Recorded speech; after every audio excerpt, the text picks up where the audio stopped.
J.R. 톨킨의 소설 반지의 제왕에는 세상의 모든 것을 꿰뚫어 볼 수 있는 마법의 구슬 팔란티어가 등장합니다. 이 구슬을 가진 자는 적의 움직임을 미리 읽고 전쟁에서 승리할 수 있지만 역으로 그 구슬을 통해 자신의 영혼을 감시당하고 지배당할 위험에 빠지게 되죠. 21세기 이 마법의 구슬은 실존합니다. 바로 피터 틸과 알렉스 카프가 설립한 실리콘밸리의 가장 비밀스러운 데이터 분석 기업 팔란티어 테크놀로지스입니다. 어떤 이들은 팔란티어를 서방 세계를 지키는 최후의 방패라고 부릅니다. 오사마 빈 라덴 추적에 기여했고 우크라이나 전쟁에서 러시아의 압도적인 화력을 AI로 무력화시키고 있기 때문이죠. 하지만 다른 한편에서는 그들을 21세기의 빅브라더라고 부르며 저주합니다. 팔란티어는 과연 국가의 생존을 위해 필수 불가결한 구원자일까요? 아니면 우리의 일상을 데이터로 해체하고 통제하려는 감시 자본주의의 괴물일까요? 오늘 우리는 윤리와 생존, 통제와 인권이 격돌하는 팔란티어의 가장 깊은 이면으로 들어갑니다. 이야기를 시작하기 위해 우리는 가장 잔혹한 현실이 펼쳐지는 곳 우크라이나로 가야 합니다. 2022년 러시아의 침공 당시 전 세계는 압도적인 전력을 가진 러시아가 며칠 만에 우크라이나를 점령할 것이라고 예상했습니다. 하지만 결과는 달랐죠. 그 기적의 중심에는 팔란티어의 AI 기술이 있었습니다. 현대의 전쟁은 총탄이 아니라 데이터가 결정합니다. 팔란티어의 소프트웨어는 위성 이미지, SNS 게시물, 통신 감청 기록 등 파편화된 수백만 개의 데이터를 실시간으로 융합합니다. 적의 전차 위치를 파악하고 가장 효율적인 타격 무기를 추천하며 포탄이 날아가기까지 걸리는 시간을 단축시킵니다. 이곳에서 팔란티어의 기술은 이념의 문제가 아닙니다. 생존의 문제죠. 생존의 문제죠. 팔란티어 CEO 알렉스 카프는 이렇게 말합니다. 소프트웨어가 국가의 안보를 책임지는 시대에 윤리적 결벽증에 빠져 기술 도입을 주저하는 것은 국가를 위험에 빠뜨리는 직무유기다. 이처럼 국가 안보라는 현실주의적 시각에서 팔란티어는 대체 불가능한 억지력입니다. 하지만 이 강력한 데이터 융합 기술이 전장이 아닌 우리의 일상생활 그리고 민간인을 향해 적용된다면 어떻게 될까요? 여기서부터 팔란티어를 향한 거대한 공포가 시작됩니다. 팔란티어를 향한 가장 뼈아픈 비판은 미국 이민관세 집행국, 즉 ICE와의 계약에서 터져나왔습니다. 수많은 언론과 시민단체는 팔란티어가 불법 이민자들의 데이터를 몰래 수집하고 직접 이들을 추적해 체포하는 인권 탄압의 주체라고 맹비난했습니다. 하지만 여기서 우리는 감정에 치우친 오류를 바로잡아야 합니다. 팔란티어는 방대한 데이터를 직접 수집하는 주체가 아닙니다. 그들이 누군가의 스마트폰을 몰래 해킹하거나 위치를 추적해 잡아들이는 것이 아니라는 뜻입니다. 진실은 이렇습니다. 팔란티어가 ICE에 제공한 팔콘과 ICM 시스템은 ICE가 이미 합법적이거나 정보당국의 권한으로 수집해 놓은 수많은 민간 및 공공 데이터베이스를 연결해주는 역할을 합니다. 흩어져 있던 통신 기록, 번호판 인식 기록, 공공 서비스 이용 내역이 팔란티어의 화면 위에서 하나로 통합되는 것이죠. 이것은 직접적인 감시보다 훨씬 더 깊은 윤리적 질문을 던집니다.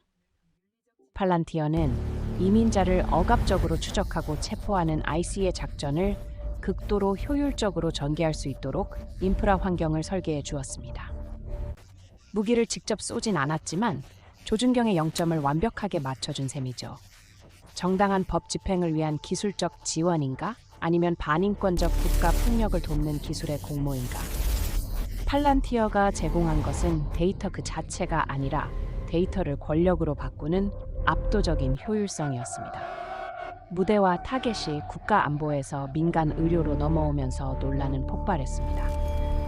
영국 국민보건서비스는 코로나19 팬데믹 당시 데이터 관리를 위해 팔란티어와 손을 잡았고 최근 초대형 통합 데이터 네트워크 구축 사업의 최종 승자로 팔란티어를 선정했습니다. 영국 시민사회는 발칵 뒤집혔습니다.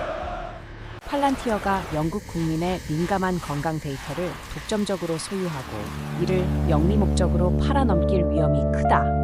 불안감이 전역을 휩쓸었죠.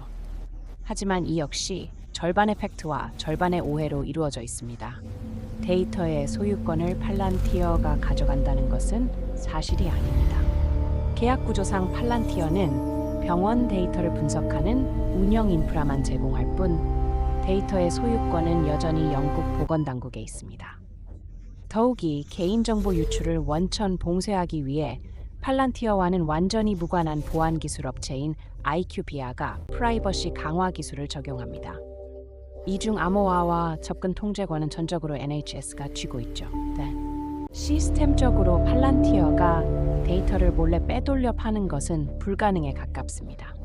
그렇다면 시민단체의 분노는 단순한 무지에서 비롯된 걸까요? 아닙니다. 이들이 느끼는 본능적인 공포의 실체는 데이터의 직접적인 유출이 아니라 바로 기술 종속성입니다. 거대한 국가 보건 시스템이 한번 특정 사기업의 플랫폼에 최적화되어 작동하기 시작하면 돌이킬 수 없는 상황이 발생합니다. 기존의 낡은 시스템은 폐기되고 수십만 명의 의료진이 팔란티어의 인터페이스에 익숙해집니다. 계약 기간이 끝나고 만약 영국 정부가 다른 시스템으로 바꾸려 한다면 천문학적인 비용과 의료 시스템 마비라는 대가를 치러야 합니다. 데이터를 훔쳐가지 않아도 됩니다. 국가의 척추와도 같은 공공 인프라 생태계가 팔란티어의 기술력 없이는 단 하루도 돌아가지 않는 상태다.